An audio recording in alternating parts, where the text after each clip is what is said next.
So, fastest way to get here. You do this like you would usually, but then you jump on this, do the double kick ledge, and then sidestep wall boost, stay on the outside of this. And then you want to like run in or like turn in and have a pretty harsh angle into it when you go for the wall boost sliding wall climb. Like, I think what makes it work is like, yeah, just having a pretty sharp angle into the wall. Like going almost directly into the wall. So yeah, you do that, and then sometimes you can like boost on this, and sometimes you get a strength from that actually. But yeah, it's a wall boost into sliding wall climb. You do wall boost and then turn in more, and then because the wall is curved, you get a sliding wall climb out of that.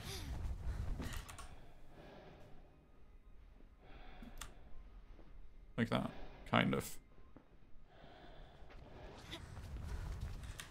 Yeah, and then don't coil this because it's faster. Although, one thing, which I realized way too late with this, is there's collision sticking out here. So, if you climb this, like this, and you have issues getting up, okay, not like that, but I remember I had like, yeah, I had that happen a lot where I like got bonked and didn't necessarily get up. If that happens, just make sure you're like climbing more on the outside, and that usually works. And if you get like a normal, like a good climb with good speed by jumping in, then you can just not coil and it's slightly faster. And then you want to slide in here, hold D once you actually start falling, and then turn in and hold W is what I do anyway. And then here's where the setups usually, or yeah, this is where the setups differ. So there's the thing Silver Voe and Walrus do, which is basically sidestep here, run forward, activate reaction time, sidestep, 360 wall boost, in reaction time, get the second wall boost through the chain. I've tried and sometimes gotten to work a similar thing without a 360, but it's even more difficult and even more annoying, but that's like the fastest way of doing it, which is about 2 seconds faster than what I'm doing at the moment, which is basically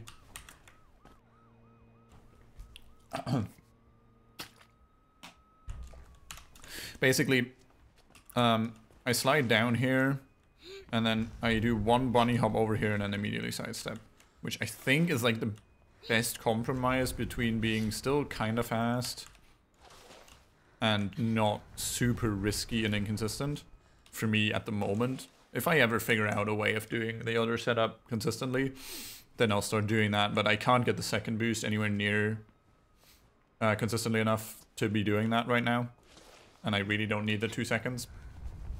So yeah, I just do that, and then a good visual cue to use for that is you can kind of like run towards this seam in the invisible collision and the textured collision. So I just do this, and then sidestep, activate reaction time, run towards that, and then you want to do W release wall boost, where you like, you jump, you release W, look 90 degrees into the wall, and then you start moving the camera to the right. So as soon as you get to the point where the wall run can trigger, you'll get the wall boost, which means you'll get a 50 km/h wall boost. So you do that, and you want to make sure, like that's what I was fucking around with just now. I think you want to make sure that you get the first wall boost pretty early on the wall, so you can actually get a good speed second wall boost. I don't know if this will work. Okay, it did. Because I think getting the first boost later does make it less consistent. So jump, get the first boost. Look just past the blue door there is what I've been doing. Sometimes the speed is kind of weird, but I think most of the time that gives you enough speed. Especially if you do the first boost early enough like that. I got 85, which is definitely enough. But yeah. I find that's pretty consistent. It did work really well yesterday. It hasn't been working too well today, but I think I've mostly been just fucking up the setup. Like that. Start holding W again. And then you want to look like just past this gray thing. And you want to kick when your screen turns entirely black. And it's pretty important where you look, I think, because that, I think, affects if you get the weird kick that's angled out slightly. So doing it like this, and then you want to look left until you jump, and then look slightly back out, and that should usually get you over far enough to the side to get the wall run.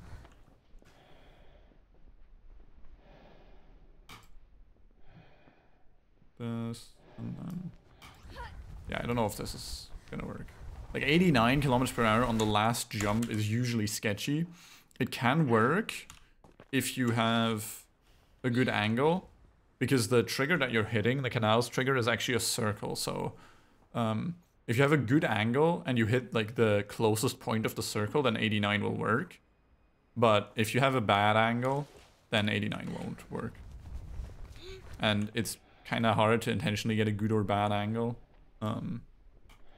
It just kind of, like, you can't really, like, that's not really something you're going to be able to control.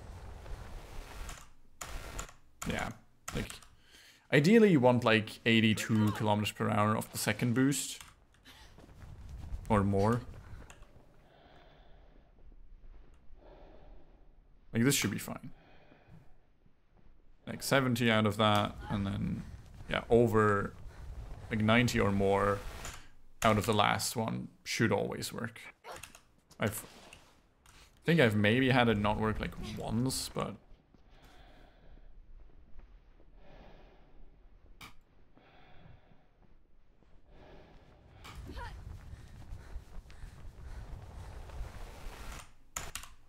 Yeah.